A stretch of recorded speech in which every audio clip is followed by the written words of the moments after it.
मतलब कस्टमर क्या है, वो हमसे लेते हैं।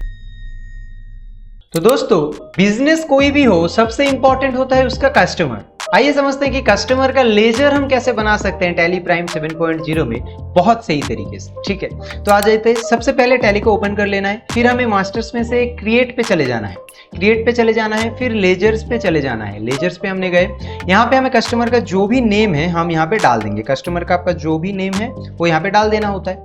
और फिर यहाँ पे आता है ग्रुप, मतलब कस्टमर क्या है, वो हमसे लेते हैं, मतलब हमारा सामान लेते हैं, जो भी चीजें हमारे बिजनेस में यूज होता है।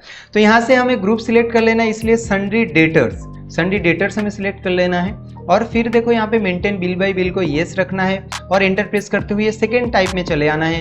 यहाँ पे कस्टमर का जो भी एड्रेस है वो एड्रेस यहाँ पे हमें डाल देना होता है। और यहाँ पे स्टेट जो है कस्टमर का, वो स्टेट डाल देना होता है, कंट्री या फिर उनका जो पिन कोड होता है वो पिन कोड भी यहाँ पे डाल देना होता है। और फिर बैंकिंग अगर डिटेल्स प्रोवाइड करे तो यहाँ पे येस करके बैंकिंग डिटेल्स डाल देना होता है। उनका पैन नंबर है तो पैन नंबर डाल देना होता है। यहाँ पे मैं कुछ भी एक डाल रहा हूँ पर यहाँ पे पैन नंबर डाल देना होता है। एंटर प्रेस करना है। ये अगर रेगुलर है तो रेगुलर, अगर कॉम्पोजिशन है इनका जो जीएसटी नंबर है तो कॉम्पोजिशन सिलेक्ट करना है। तो रेगुलर हमने सिलेक्ट कर लेंगे और यहाँ पे जो जीएसटी नंबर है उसका कोड के साथ उनका जो जीएसटी नंबर होगा वो हम यहाँ पे जीएसटी नंबर जो होगा डाल देंगे। जीएसटी नंबर हमने डाल दिए और फिर यहाँ पे एंटर प्रेस करके हम, अगर उनका कोई ओपनिंग बैलेंस है तो हम चढ़ाएंगे, अदरवाइज कंट्रोल ए से सेव कर देंगे।